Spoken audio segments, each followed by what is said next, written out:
Welcome back to Street Smart. As Washington works to shrink the deficit, taxing the rich and entitlement programs are coming under closer scrutiny. It is time for a reality check with Veronique de Rugy. She's Senior Research Fellow for the Mercatus Center. And Veronique, good to have you back with us. Let's kick it off with your first myth, and that is millionaires who are in favor of an income tax increase are fiscal heroes. You say the fact is many of the super rich see virtually all their income as capital gains and dividends rather than ordinary income. And we're going to bring up a bar chart that really shows, I guess, basically the rich versus the poor. So tell us how this kind of supports what you say is the fact here. Well, that's not the right chart, but the chart that I had basically was showing that as income increases, the portion of the income Americans make through wages and salary decreases, and the very wealthy draw most of their income from dividend, capital gain, and interest. So basically, when the rich people, this is the chart, and you can see basically the people who are very rich. I mean, the blue part is really significant. So basically, when Mark Zuckerberg of Facebook once says he's cool with increasing the income tax rates, he's really cool of increasing taxes on people who make much less money than he does. Let's go on to myth number 2 here. The myth is that big government means more redistribution of wealth to the poor.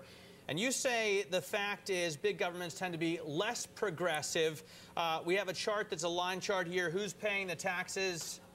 Why don't you walk us through it? So, yeah, still not the right chart, but if you look at the share of income paid by French people versus American people as by level of income, what you see is 2 important things. At all level of income, French workers pay significantly bigger share of their income in taxes than Americans. And the other most important is that, contrary to common belief, the American tax system is way more progressive than the French system. So it means that higher income people in France pay a smaller share of their income in taxes than the lower income people in France.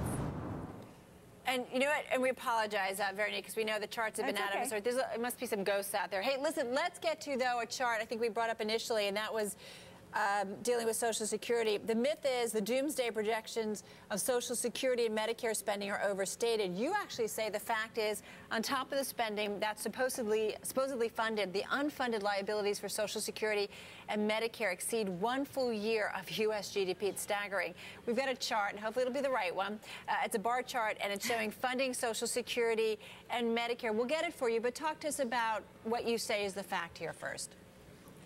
Well, so the red part of the chart shows the unfunded liability, and it's for Medicare and Social Security. And it's a rosy scenario, and it shows it's $21 trillion of promises that are not backed by any dedicated taxes, right? Unfunded liability.